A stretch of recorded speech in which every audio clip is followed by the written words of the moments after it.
ફૂલની પાંખડી ધરશું, પણ એ તો સેવાના રૂપથી જ એમ કે સેવા આપે છે. અને વધારામાં કહીએ તો આખા દેશ લેવલે નહીં પણ આખી દુનિયા લેવલે કે દુનિયાના 214 દેશની અંદર જે આપણા ગામની ભાગવત કથા જે જોઈ રહ્યા છે માણસો એ ફ્રીમાં, એ ખરેખર જાંબાળા વાળા રામેશ્વર સ્ટુડિયો વાળા એ પણ બહુ સરસ મજાની સેવા આપી રહ્યા છે.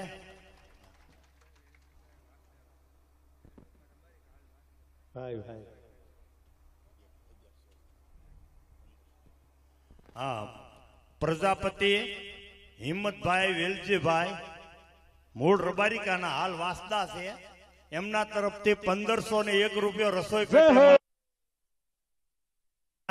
લાલ કી જય.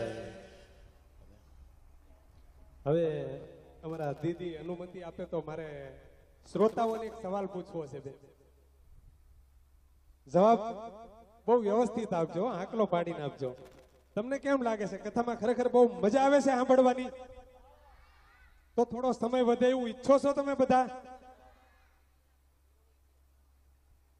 બે ટાઈમ? ઓહો દીદી ખરેખર આજે રસપાન કરી રહ્યા છે શ્રોતાઓ. અમને બહુ બધાએ આવીને કીધું કે દીદીને વિનંતી કરો. મેં કીધું અમે એવું લાગે તો આશ્રમે જઈશું, પણ કંઈક રસ્તો કાઢવો પડશે દીદી, કારણ કે આ લોક લાગણીને માન આપવું પડશે દીદી. કારણ કે આ કથા છે ને સાંભળવાની જે મજા છે ને એ કદાચ ન ભૂતો ન ભવિષ્યથી.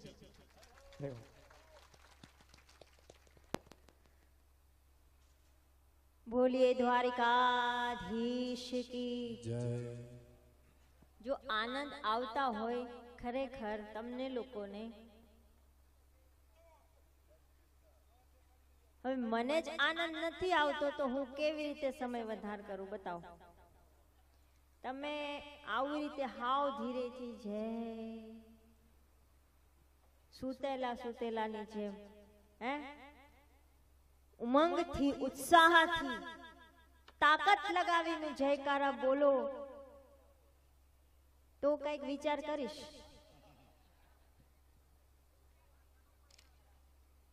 ભાઈ તમારે પણ સાથ દેવું જોઈએ ને. હું એકલા અહીંયા બેઠા બેઠા બોલ્યા કરું અને તમે બધા પછી કાંઈ બાયપાસ થતું હોય, ઉપરથી જતું હોય હવામાં, તો કેમ મજા આવે? તો જોરથી જયકારા બોલાવો. બોલીએ દ્વારિકાધીશ કી જય. હવે કઈક એમ થાય છે કે રબારિકા ગામમાં જાગતું છે.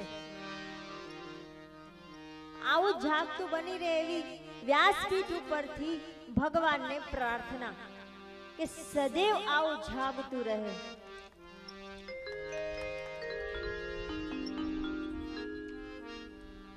તો સુખદેવજી મહારાજ સૃષ્ટિ વર્ણન કરે છે.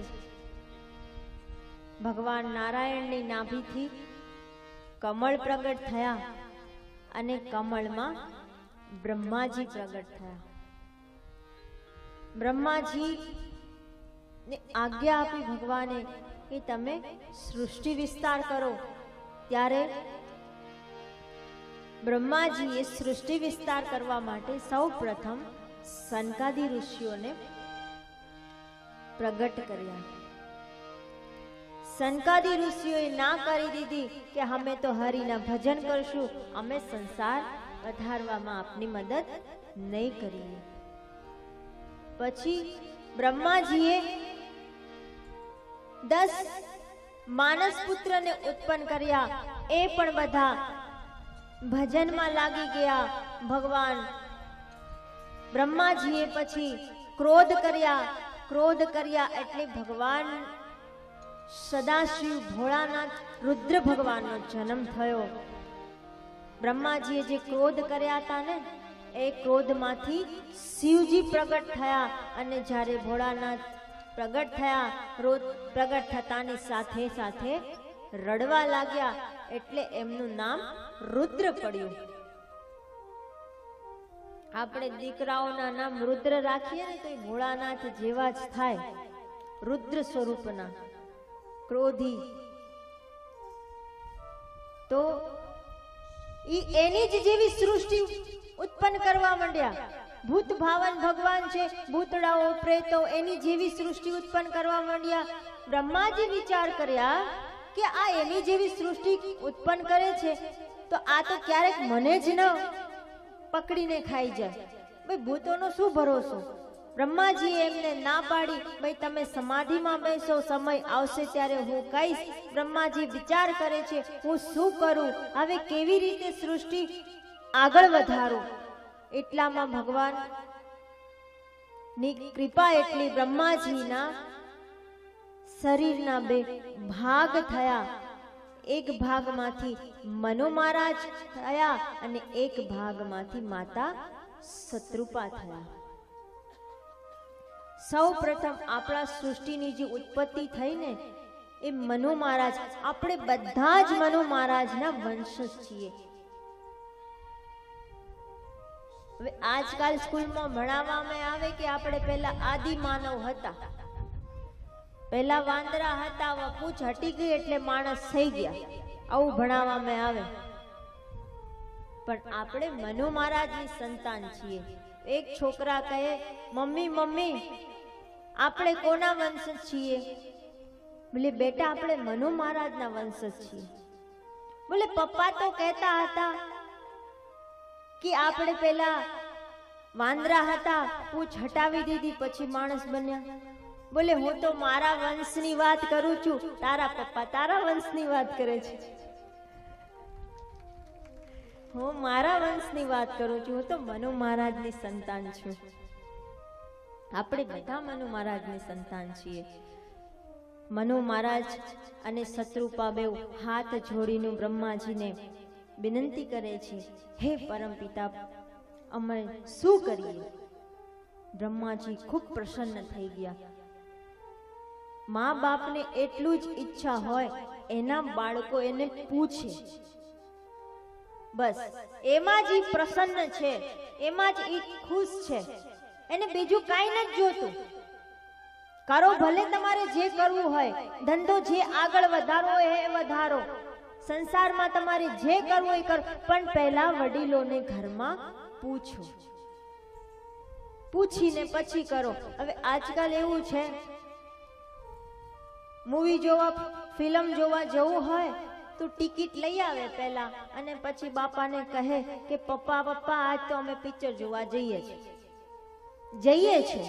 જાઉં છું નહીં, જઈએ છીએ. જો પહેલા પૂછતા હોય કે પપ્પા અમે બધા પિક્ચર જોવા જઈએ તો પપ્પા પણ એટલા નિર્દય થોડી છે, હા બેટા જા. પણ આજકાલના દીકરાઓને પૂછવું નથી, ખાલી કેવું છે. પૂછો તો બ્રહ્માજીને હાથ જોડીને મનુ મહારાજે પૂછ્યું, પિતાજી અમારી શું આજ્ઞા છે, શું કરીએ અમે? ત્યારે બ્રહ્માજીએ કીધા કે તમે સૃષ્ટિના સર્જન કરો, સૃષ્ટિ આગળ વધારો. અમે રહીએ ક્યાં? અમારી રહેવાની વ્યવસ્થા, પૃથ્વી તો જલમગ્ન થઈ ગઈ છે, પૃથ્વી જલમગ્ન થઈ ગઈ છે. બ્રહ્માજી વિચાર કરે આ પૃથ્વી બહાર કેમ આવે? બ્રહ્માજી વિચાર કરે છે, એટલી વારમાં બ્રહ્માજીના નાકમાંથી સૂક્ષ્મ રૂપ અંગૂઠાના બરાબર, અંગૂઠાથી પણ નાનો, એકદમ સૂક્ષ્મ રૂપ તરીકે વરાહ ભગવાન પ્રગટ થયા. બોલીએ વરાહ ભગવાન કી. જોત જોતામાં વરાહ ભગવાન વિશાલકાય રૂપ લીધા અને જલમાં સમુદ્રમાં જઈને પૃથ્વી માતાને પોતાના દાંત ઉપર લઈને બહાર આવે છે. એટલામાં હિરણ્યાક્ષ આવ્યો. ભગવાન સાથે એનું ખૂબ યુદ્ધ થયું અને ભગવાને એને મોક્ષ આપ્યા. ભગવાન પૃથ્વી મૈયાને બહાર લાવ્યા અને બાર સ્થાપના કરી અને મનુ મહારાજ અને માતા શત્રુપાના સંસાર શરૂ થયા. મનુ મહારાજને 5 સંતાન થઈ, એમાં 3 દીકરીઓ થઈ અને 2 દીકરાઓ થયા. જો ભગવાનની પેલી સૃષ્ટિ હતી એમાં પણ દીકરીઓની બળોતરી હતી, દીકરીઓ વધારે હતી. અત્યારે દીકરી વધારે હોય તો ભ્રૂણ હત્યા થઈ જાય. પરમાત્માના લેખ ઉપર આપણે મેખ મારીએ છીએ. જે પરમાત્મા રચતા હોય એમાં આપણે આડા પગ ન કરવા. એના ભાગ્યનું લઈને આવી હોય. ભ્રૂણ હત્યા કરવું બહુ મોટું પાપ છે. આપણે તો અહિંસા પરમો ધર્મમાં જીવવા વાળા છે, હિંસા વાળા નથી. આપણે ભારત જેવી ભૂમિમાં આપણે જન્મ લીધેલો છે. ભારત માતા કહીએ ને, ભારત પિતા તો નથી કહેતા, એ પણ એક સ્ત્રી છે. પૃથ્વી માતા કહીએ એ પણ એક સ્ત્રી છે. આ ભારત ભૂમિ પર તો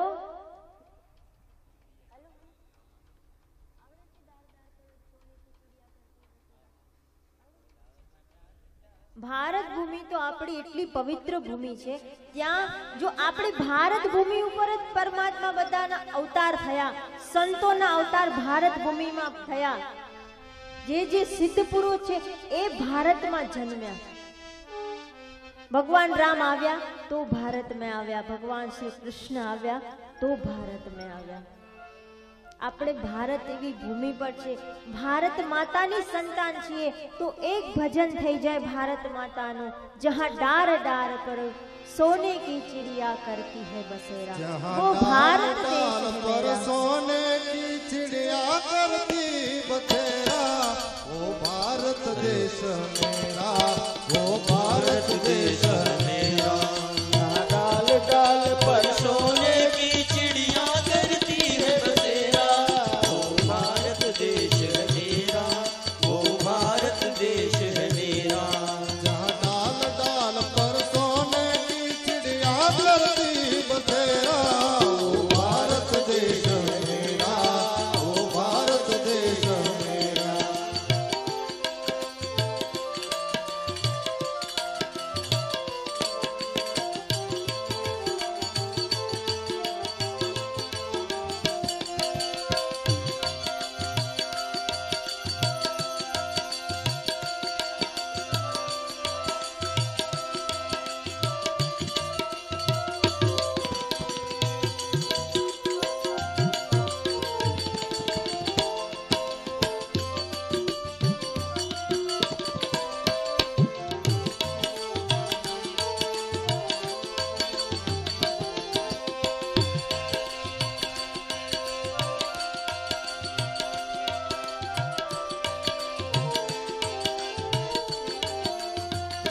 डाल डाल पर सोने की चिड़िया करती बसेरा, वो भारत देश है मेरा, वो भारत देश मेरा.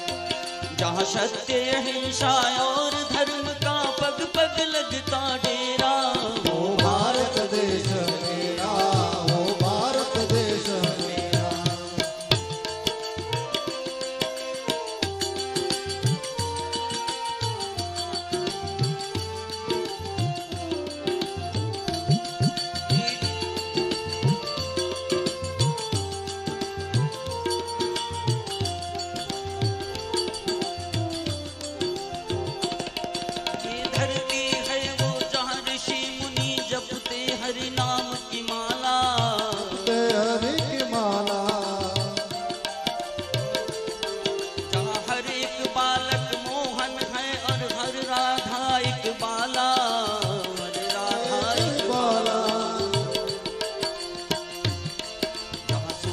सबसे पहले आकर डाले अपना डेरा, वो भारत देश मेरा, वो भारत देश मेरा, वो भारत देश मेरा, वो भारत देश. जय हिंद, जय हिंद, जय हिंद. अलबेलों की धरती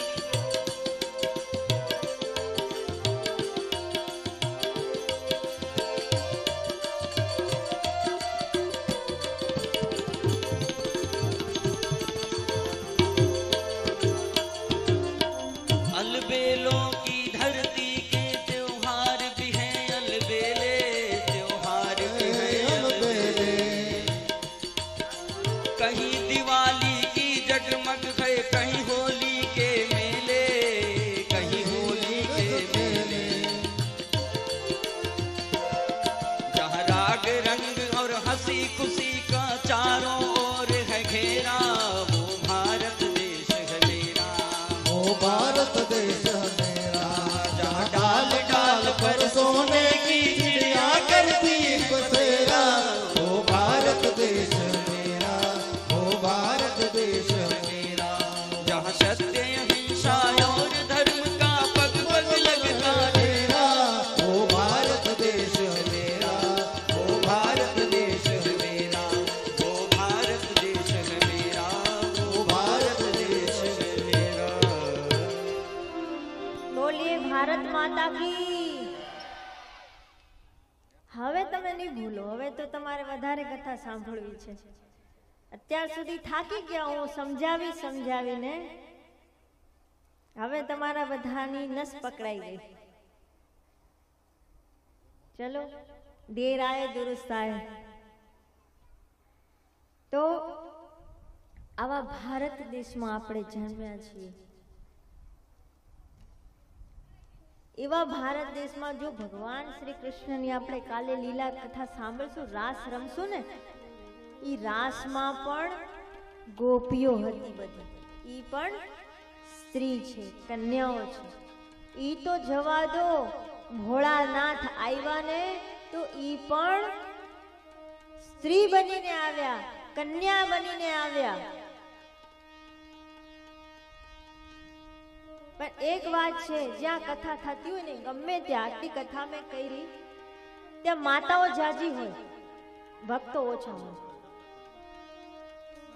માતાઓ જાજી હોય, ઘરના બધા કામ કરી પછી આવે, પણ આવે ખરી। માતાઓ જાજી હોય। એ તો હમણાં ખબર પડશે આપણાને, કૃષ્ણ જન્મ થશે ત્યારે કોને જાજો ઉમંગ છે, કોને જાજો ઉત્સાહ છે, કોણ વધારે નાચે છે અને કોણ વધારે બધાઈ દે છે। તો મનુ મહારાજને 5 સંતાન થઈ, 3 દીકરીઓ અને 2 દીકરા। દીકરીઓનું નામ છે આકુતિ, દેવહૂતિ અને પ્રસૂતિ, અને દીકરાઓના નામ છે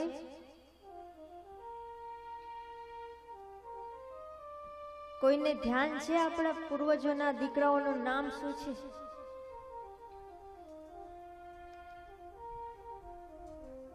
યાદ છે કોઈને? કથા સાંભળ્યા? આ તો નાની એવી વાત છે, યાદ છે કોઈને?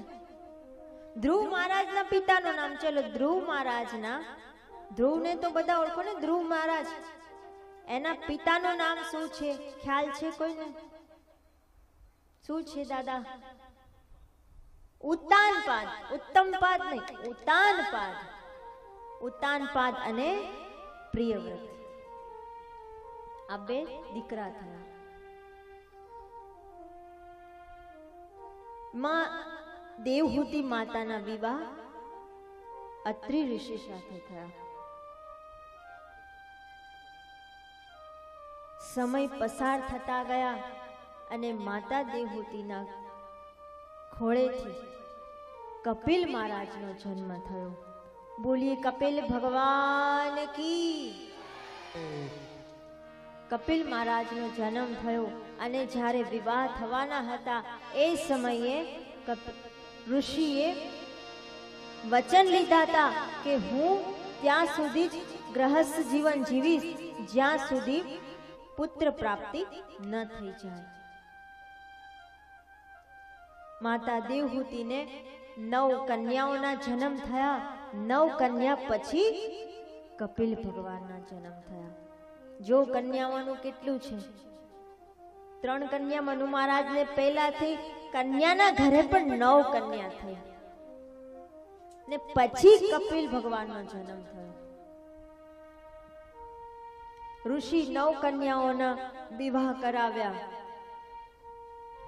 9 કન્યાઓના વિવાહ કરાવ્યા એટલે કીધા કે દેવી હવે વચન બરાબર હવે હું વનમાં જાઉં, માતા દેવહૂતિ કહે છે કે જો તમે તમારા વચનથી ભરો છો, તમે કીધા હતા પુત્ર પ્રાપ્તિ થઈ જાય, પછી હજી તો 9 કન્યા થઈ, એના તમે વિવાહ કરાવી દીધા અને તમે વનમાં વયા જાઓ, તો હું મારું આગળનું જીવન કેવી રીતે પસાર કરીશ, કોના સહારાથી કરીશ?